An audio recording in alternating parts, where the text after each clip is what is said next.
8-month-old Jake Henderson was taken from St. Mary's maternity ward on February 3, 2006. 18 years later, his parents were flipping through their neighbor's high school yearbook and froze. Same blonde hair. Same distinctive birthmark on his left cheek. Now a senior quarterback smiling back from the graduation photos, listed under a completely different name. Then they called the school administration and uncovered an adoption trail that led nowhere. What they discovered about their son's new identity would expose a black market operation hiding in their own neighborhood. 8-month-old Jake Henderson was taken from St. Mary's Hospital maternity ward on February 3, 2006. Security cameras malfunctioned during the critical 20-minute window when he vanished. His ankle monitor was found cut in a supply closet. The FBI classified his abduction as one of the most sophisticated infant kidnapping cases in modern American history, a crime that forced St. Mary's to implement security measures that became the national standard for hospital child protection. For 18 years, his empty crib remained in the Henderson nursery while his parents transformed their grief into a foundation that helped locate over 200 missing children. Then on June 15, 2024, they were flipping through their neighbor's high school yearbook and froze at page 47. Same distinctive blonde hair that had made Jake instantly recognizable in the hospital nursery. Same piercing blue eyes that had sparkled during peekaboo games with relatives who traveled from 3 states to meet their first grandchild. Same heart-shaped birthmark on his left cheek that had appeared when he was 6 weeks old, growing more pronounced as he developed the chubby cheeks that made strangers stop to admire him in grocery store lines. Michelle Henderson stared at the graduation photo of a young man who should have been 18 if her son had survived and grown up normally. But this wasn't a coincidence or wishful thinking born from years of searching faces in crowds and studying age progression photos created by forensic artists. This was Jake's exact facial features matured into perfect athletic proportions, wearing the confident smile of someone who had never known a day of uncertainty about his identity or place in the world. Oak Ridge High School, class of 2024. The caption read beneath a photograph that showed their missing son in a football uniform, holding a helmet and standing beside achievement statistics that documented 4 years of athletic excellence. Marcus Chun, senior quarterback. Full scholarship to Ohio State University. Team captain, academic honor roll, homecoming king. The name hit Michelle like a physical blow. Marcus Chun bore no relation to their neighbors Tom and Lisa Chun, despite sharing the same surname that had created an impossible coincidence in their quiet suburban community. This young man had been living 3 blocks from their house, attending the same high school where Michelle had given presentations about child safety, carrying the face they'd searched for across 18 years of desperate hope. Robert Henderson heard his wife's sharp intake of breath and looked over her shoulder to see what had captured her attention during what should have been a casual social visit with neighbors celebrating their daughter's graduation. The software engineer who had spent 18 years developing child tracking technology felt his analytical mind shut down completely when confronted with evidence that challenged every assumption he'd constructed about loss, distance, and the statistical probability of finding missing children alive in familiar surroundings. "That's Jake," Michelle whispered, her voice carrying the certainty that came from 18 years of studying every photograph, every age progression, every possibility that their son might have survived his abduction and grown up somewhere beyond their desperate searching.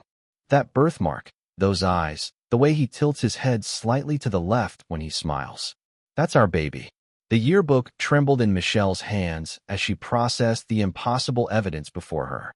Jake Henderson had somehow become Marcus Chun, a successful student-athlete who had achieved everything they dreamed their son might accomplish, while living close enough to wave at during their evening walks through the neighborhood they'd chosen specifically for its safety and sense of community. What they discovered about their son's new identity would expose a black market operation that had been hiding in plain sight, selling stolen infants to wealthy families who could afford to purchase perfect children complete with forged documents and fabricated histories that would withstand any investigation except the recognition that comes from a mother's unwavering love. In the winter of 2006, the Henderson family represented everything precious about new parenthood after years of heartbreak. Their carefully prepared nursery, serving as a sanctuary where 18-month-old Jake had finally begun thriving after early health complications that had made every milestone feel like a miracle worth celebrating. The pale yellow walls displayed hand-painted murals that Robert had created during Michelle's pregnancy, while shelves held developmental toys, chosen by a pediatric physical therapist who understood exactly which activities would support her son's growth during the critical early months. Michelle Henderson moved through her days with the focused intensity of someone who had spent 5 years learning that dreams required both patience and medical intervention, transforming her career as a pediatric physical therapist into a personal mission. When fertility treatments finally resulted in the pregnancy they'd almost given up hoping would happen. At 29, she had already earned recognition throughout the medical community for her innovative work with infants who faced developmental challenges. But her greatest professional achievement was helping Jake overcome the feeding difficulties and muscle tone issues that had required specialist intervention during his first 6 months. 8-month-old Jake Henderson was the kind of baby who made strangers smile in waiting rooms and reminded medical professionals why they'd chosen careers dedicated to helping children reach their potential. He possessed an infectious laugh that emerged during peekaboo games and a fascination with cause and effect toys that demonstrated the cognitive development Michelle monitored with both professional expertise and maternal devotion. Jake's favorite activity involved sitting in his high chair while systematically dropping Cheerios to watch them bounce, then clapping his hands when adults retrieved them with exaggerated excitement about his scientific experiments. Robert Henderson balanced his responsibilities as a senior software engineer with the hands-on parenting that had become his greatest source of pride after years of feeling helpless during fertility treatments that required more faith than technical solutions. At 32, he had channeled his analytical nature into creating the most sophisticated baby monitoring system their pediatrician had ever seen, complete with developmental milestone tracking, feeding schedules, and sleep pattern analysis that provided data-driven insights into Jake's progress. The Henderson family had traditions that felt sacred after years of uncertainty about whether they would ever have children to share them with. Sunday mornings included extended family video calls where Jake performed his latest tricks for grandparents who lived too far away for regular visits, but never missed an opportunity to celebrate their first grandchild's achievements. Evening bath time featured elaborate bubble sculptures that Robert engineered, while Jake splashed with the kind of uninhibited joy that made both parents grateful for every ordinary moment they'd once taken for granted. Jake's personality combined curiosity with an almost supernatural ability to charm medical professionals who had initially been concerned about his slow weight gain and delayed motor skills. His 8-month checkups had become celebration appointments where Dr. Patricia Williams documented progress that exceeded all early predictions, while Jake flirted with nurses and demonstrated new skills that proved his early challenges had been temporary obstacles rather than permanent limitations. The nursery had been designed with the meticulous attention to detail that came from parents who understood that every developmental milestone required appropriate environmental support. Color-coordinated storage systems held toys organized by age appropriateness, while the monitoring equipment Robert had installed provided peace of mind during nighttime hours when new parent anxiety could transform normal baby sounds into reasons for panic. Michelle's choice of St. Mary's Hospital for Jake's ongoing pediatric care reflected months of research into facilities that specialized in infant development and early intervention services. The hospital's reputation for excellence in maternal and pediatric medicine had made it the obvious choice for parents who wanted the best possible medical support during their son's critical early development period. As February 2006 approached, the Henderson family was finally experiencing the confident parenthood they dreamed about during years of unsuccessful treatments and disappointing test results. Jake's health had stabilized, his development was progressing beautifully, and their family felt complete in ways they'd almost stopped believing were possible. None of them could have imagined that their carefully constructed security was about to be destroyed by forces that would test everything they believed about medical safety, institutional trust, and the lengths to which criminals would go to steal the children that loving families had worked so hard to bring into the world. St. Mary's Hospital stood as a fortress of medical excellence on Madison Avenue, its 150-year legacy built on generations of families who trusted their most vulnerable moments to an institution that had delivered over 300,000 babies and maintained the region's lowest infant mortality rate. The imposing brick facade housed state-of-the-art equipment while preserving the warmth and personal attention that made expectant families feel safe during the most important days of their lives. The pediatric ward's security measures reflected both modern technology and decades of experience protecting the hospital's youngest patients. Electronic ankle monitors tracked every infant within the building, triggering automatic lockdowns if babies moved beyond designated areas without proper authorization. Visitor badges contained RFID chips that logged entry and exit times, while surveillance cameras monitored all corridors leading to patient rooms and nursing stations. February 3, 2006 had delivered the kind of crisp winter morning that made medical appointments feel routine rather than stressful, with temperatures holding steady at 35 degrees and clear roads that ensured comfortable travel for families like the Hendersons who had scheduled Jake's 8-month developmental assessment. The hospital buzzed with typical Friday activity as medical staff prepared for weekend shift transitions while maintaining the careful attention to detail that had earned St. Mary's recognition as a center of excellence in pediatric care.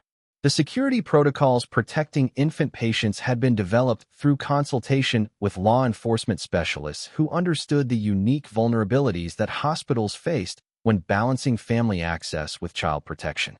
Locked ward doors required badge access from authorized personnel, while family members received temporary codes that expired after their scheduled appointments. Emergency procedures included immediate facility lockdown capabilities that could seal all exits within 90 seconds of activation.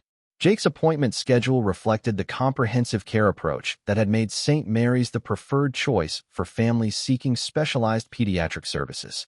His morning would include routine measurements, developmental milestone assessments, and blood work that required brief separation from his parents, while medical staff completed procedures in the sterile environment that protected vulnerable infants from infection risks. Dr. Patricia Williams had overseen Jake's care since his birth complications required early intervention, establishing the trusted relationship that made routine appointments feel like family visits rather than medical evaluations. Her expertise in infant development provided both professional assessment and parental reassurance during checkups that documented Jake's progress from his challenging early months to his current healthy development. The pediatric nursing staff at St. Mary's represented decades of combined experience in infant care, with primary nurse Susan Martinez having worked the ward for 12 years while maintaining perfect safety records and family satisfaction ratings. The team's familiarity with routine procedures created efficient workflows that minimized stress for both patients and families during appointments that required brief parent-child separations for medical testing. Waiting areas throughout the pediatric ward featured family-friendly amenities that acknowledged the emotional stress of medical appointments while providing comfortable environments for parents who needed to remain nearby during their children's care. The consultation rooms where families discussed test results offered privacy and comfort during conversations that could range from routine progress reports to more serious medical concerns. On February 3rd, as the Henderson family prepared for Jake's routine developmental assessment, everything seemed perfectly normal within the secure medical environment that had protected thousands of infants over decades of operation. The hospital's reputation for safety and excellence made it impossible for anyone to anticipate that sophisticated criminals had been studying their procedures, identifying vulnerabilities, and preparing to violate the trust that families like the Hendersons placed in America's most respected medical institutions. At exactly 2 p.m. on February 3rd, 2006, Michelle and Robert Henderson arrived at St. Mary's Hospital for Jake's routine 8-month developmental assessment, the kind of appointment that had become familiar milestones marking their son's steady recovery from early health complications. Jake gurgled happily in his carrier as they walked through the automatic doors that led to the pediatric ward, where Dr. Patricia Williams had monitored his progress since birth, transforming medical visits from sources of anxiety into celebrations of developmental achievements. The check-in process followed protocols that had been refined through decades of family care, with reception staff verifying insurance information while Jake's electronic ankle monitor was scanned to confirm his identity within the hospital's tracking system. Michelle completed routine paperwork updates while Robert entertained Jake with peekaboo games that made other waiting families smile at the obvious bond between father and son who had overcome early challenges together. At 2:15 p.m., Nurse Susan Martinez called the Henderson family for Jake's appointment, her warm greeting reflecting the personal relationship that had developed over 8 months of regular visits. Jake responded to her voice with excited babbling and reaching gestures that demonstrated the social development Dr. Williams had been documenting as evidence of his remarkable progress from a struggling newborn to a thriving infant.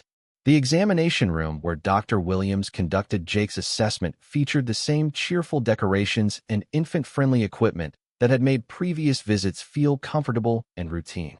Jake's measurements showed continued healthy growth while his developmental milestones exceeded expectations for children who had faced similar early challenges, providing both parents with confirmation that their careful attention to his needs was producing excellent results.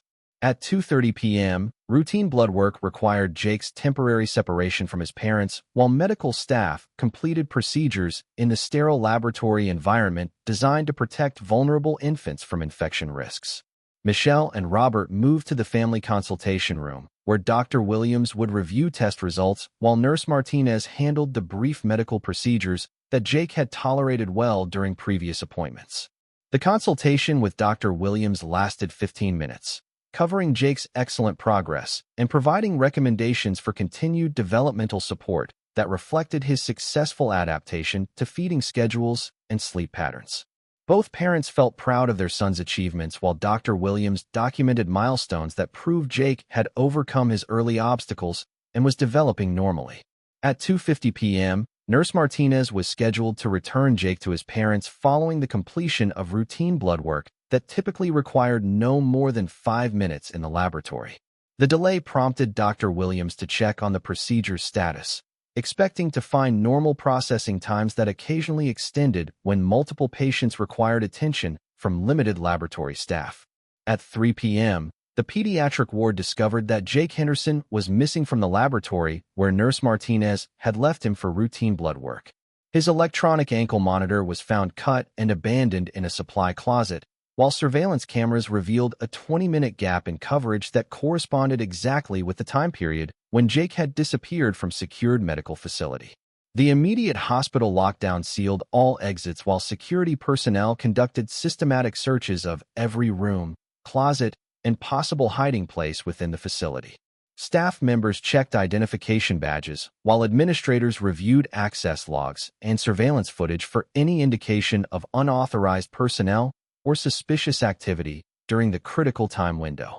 By 3:15 p.m., when extensive searches had yielded no trace of Jake Henderson, hospital administration contacted law enforcement with the devastating news that an 8-month-old infant had been abducted from St. Mary's Pediatric Ward during routine medical care.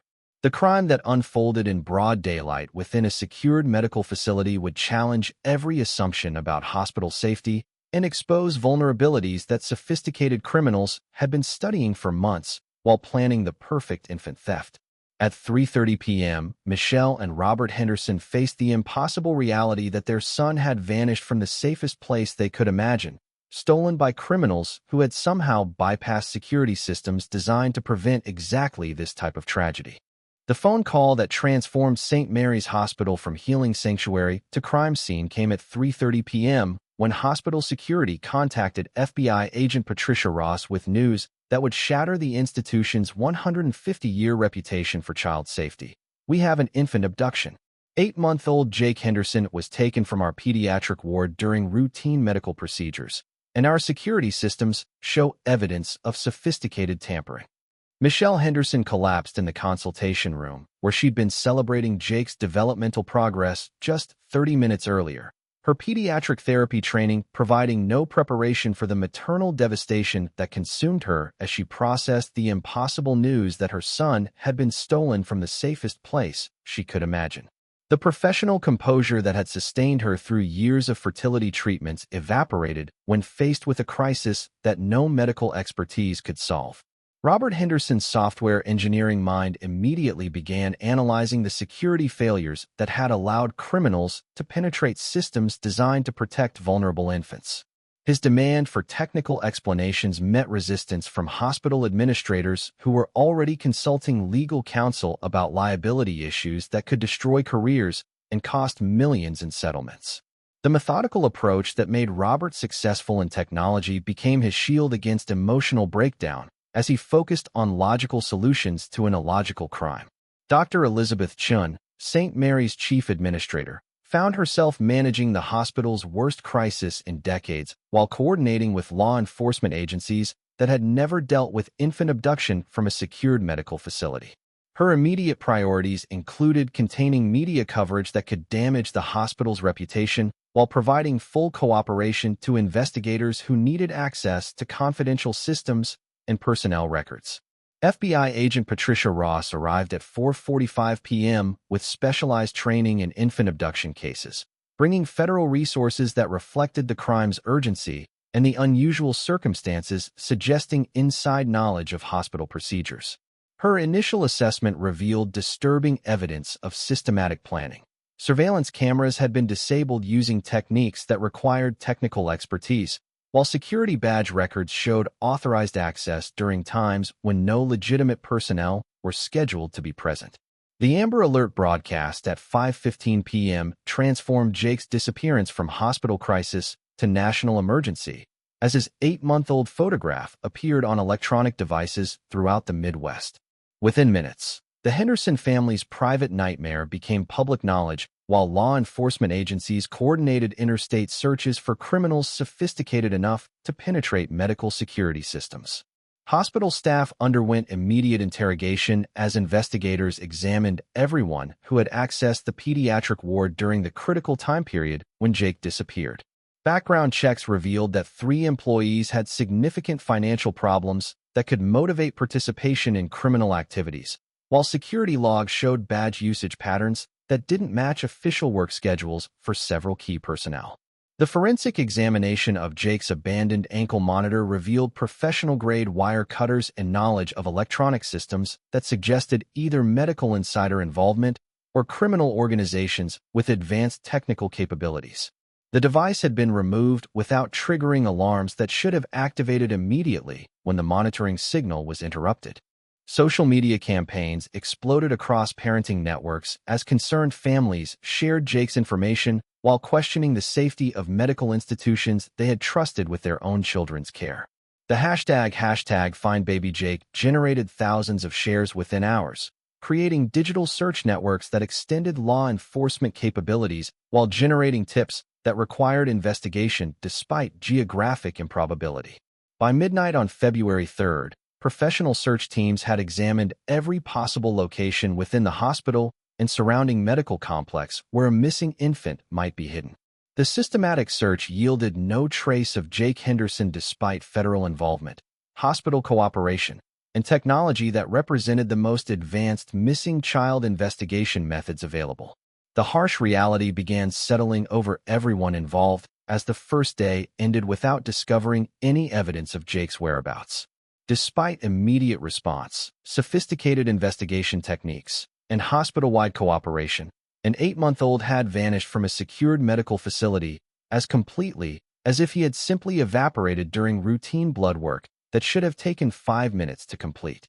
By April 2006, Jake's nursery had become a frozen monument to interrupted infancy that Michelle couldn't bear to disturb. His developmental toys arranged exactly as they'd been the morning of February 3rd, while his crib remained made with the same pale yellow bedding that had welcomed him home from his early health struggles. The sophisticated monitoring equipment that Robert had installed to track Jake's progress now served only to remind them of the technology that had failed to protect their son when it mattered most. The investigation into Jake's disappearance had officially transitioned to cold case status after 8 months of federal involvement that yielded no credible leads, physical evidence, or arrests despite extensive examination of hospital personnel and security systems. Michelle took extended leave from her pediatric therapy position, finding it impossible to work with other people's infants when her own remained missing without explanation. The medical practice where she'd built her expertise eventually hired a permanent replacement, understanding that some tragedies make returning to normal responsibilities impossible.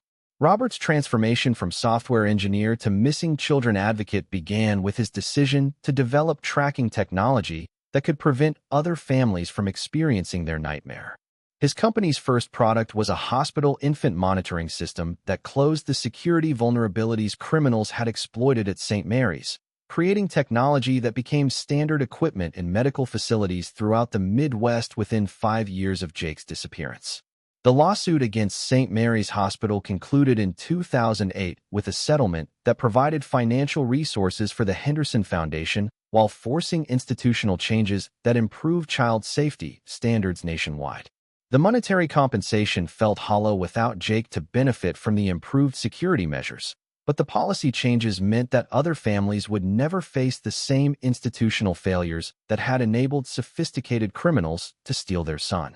Michelle's expertise in infant development led to her appointment as National Consultant on Hospital Security Reforms, a position that provided purpose while keeping Jake's memory alive through legislation that protected vulnerable patients. Her testimony before congressional committees helped establish federal standards for medical facility child protection, transforming personal tragedy into systemic improvements that honored her missing son's legacy. The neighborhood around their Oak Ridge home changed gradually as families moved in and out, while the Hendersons remained anchored by hope that Jake might someday return to the community where they'd planned to raise him. New residents learned about their story through casual conversations that revealed the missing child case that had shaped local attitudes toward child safety and institutional trust. Robert's technological success provided financial stability, while his software company's charitable foundation donated millions to missing children organizations that expanded search capabilities and family support services. The irony that his son's disappearance had inspired innovations helping other families wasn't lost on him, though professional achievements felt meaningless without Jake to share them with. By 2020, the Henderson Foundation had assisted in locating over 200 missing children while providing support services to thousands of families navigating similar nightmares. Their annual benefit dinners drew national attention to missing children issues, while raising funds for organizations that maintained hope when law enforcement resources were exhausted and media attention had moved to newer tragedies. The Oak Ridge High School, where Michelle occasionally spoke about child safety, had become a symbol of the community's commitment to protecting vulnerable residents. Her presentations to students and parents emphasized personal responsibility and institutional accountability, though she never imagined that Jake might be sitting in those same auditoriums, listening to his mother discuss his own disappearance without recognizing the connection. As 2024 approached, marking 18 years since Jake's abduction, the Henderson family had learned to function around his absence while maintaining the foundation that kept his memory alive through service to other families facing impossible losses.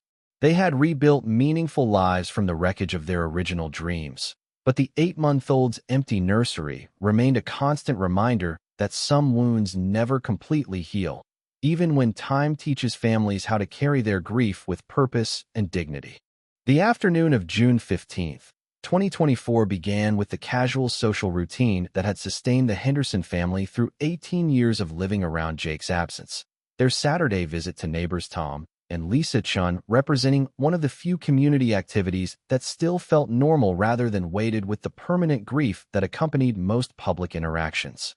The Chun family's celebration of their daughter's graduation from Oak Ridge High School provided a welcome distraction from the upcoming anniversary of Jake's disappearance that would mark another year of unanswered questions. At 3:30 p.m., Michelle and Robert settled into the Chun family's living room, where graduation photographs covered every surface, documenting achievements that reminded them of milestones Jake would never reach. Lisa Chin's excitement about her daughter's academic success created the kind of parental joy that the Hendersons had learned to appreciate vicariously while managing their own permanent sense of loss with grace that impressed neighbors who understood their story. The Oak Ridge High School yearbook lay open on the coffee table among scattered photographs and graduation announcements, its pages displaying the achievements of students who had grown up in the same community where Jake should have been thriving. Michelle flipped through the familiar format that documented academic honors, athletic accomplishments, and college plans that represented the suburban American dream their family had once shared. At 3:45 p.m., Michelle turned to page 47 and froze at a photograph that stopped her heart completely. The senior quarterback photos featured a young man whose facial features triggered immediate recognition despite 18 years of searching faces in crowds and studying age progression images created by forensic experts. This wasn't wishful thinking or grief-induced hallucination. This was Jake's exact face matured into athletic perfection. Marcus Chun, senior quarterback. The caption read beneath statistics that documented 4 years of excellence at Oak Ridge High School. Full scholarship to Ohio State University. Team captain, academic honor roll, homecoming king. The achievements painted a picture of success that represented everything the Hendersons had dreamed their son might accomplish. But the surname created confusion that made no sense given their neighbor's lack of family connection to this accomplished young man. Robert heard Michelle's sharp intake of breath and looked over her shoulder to see what had captured her attention during what should have been routine social conversation. The software engineer who had spent 18 years developing child safety technology felt his analytical mind struggle to process evidence that challenged every assumption about distance, probability, and the likelihood of missing children surviving in familiar communities. That birthmark, Michelle whispered, pointing to the distinctive heart-shaped mark on the young man's left cheek that had appeared when Jake was 6 weeks old. Those eyes, that smile, the way he tilts his head. That's Jake. That's our son. Lisa Chen followed Michelle's gaze to the yearbook page, her confusion evident as she processed the impossible suggestion that her neighbor was identifying her daughter's classmate as the missing child whose case had shaped their community's approach to child safety for nearly 2 decades. The young man in the photograph had attended Oak Ridge High School for 4 years, achieving recognition as both scholar and athlete, while living close enough to the Henderson house that he might have walked past their memorial garden during evening runs. The yearbook trembled in Michelle's hands as 18 years of desperate searching suddenly converged on a single photograph that proved Jake Henderson had somehow become Marcus Chun, a successful student-athlete who had achieved everything they dreamed while living 3 blocks from parents who had never stopped looking for him. The impossible discovery that their stolen infant had grown up in their own neighborhood would soon expose a criminal network that had been hiding in plain sight, selling premium children to wealthy families who could afford to purchase perfect sons complete with forged documents and fabricated histories. Within hours of Michelle's impossible recognition, the Chun household became the center of the most devastating infant trafficking investigation in modern American history. Federal specialists arrived with equipment designed to verify identity and trace document forgery, while Dr. Amanda Torres from the National Institute of Health conducted DNA testing that confirmed what seemed medically impossible. Marcus Chun was indeed Jake Henderson, stolen as an 8-month-old and raised under a completely fabricated identity. The breakthrough came when investigators examined Marcus's adoption records, which revealed a sophisticated network of forged documents dating back to 2006. The wealthy couple who had raised him as their son had paid over $400,000 for a premium infant through an international trafficking ring that specialized in stealing healthy babies from medical facilities and creating complete false identities for wealthy buyers who couldn't adopt through legitimate channels. Court-ordered DNA testing proved beyond doubt that Marcus was the missing Henderson child, but psychological evaluation revealed the devastating complexity of his situation. Unlike cases involving memory suppression, Marcus had been raised with genuine love by people who had knowingly purchased a stolen baby, creating the perfect childhood while building his entire existence on criminal foundations. The criminal investigation exposed a network that had operated for over 2 decades, targeting infants from loving families and selling them to wealthy couples who wanted perfect children without the complications of legitimate adoption procedures. Marcus's adoptive parents had died in a car accident 6 months earlier, triggering the identity verification that led to his placement with distant relatives who bore the Chun surname despite having no biological connection to him.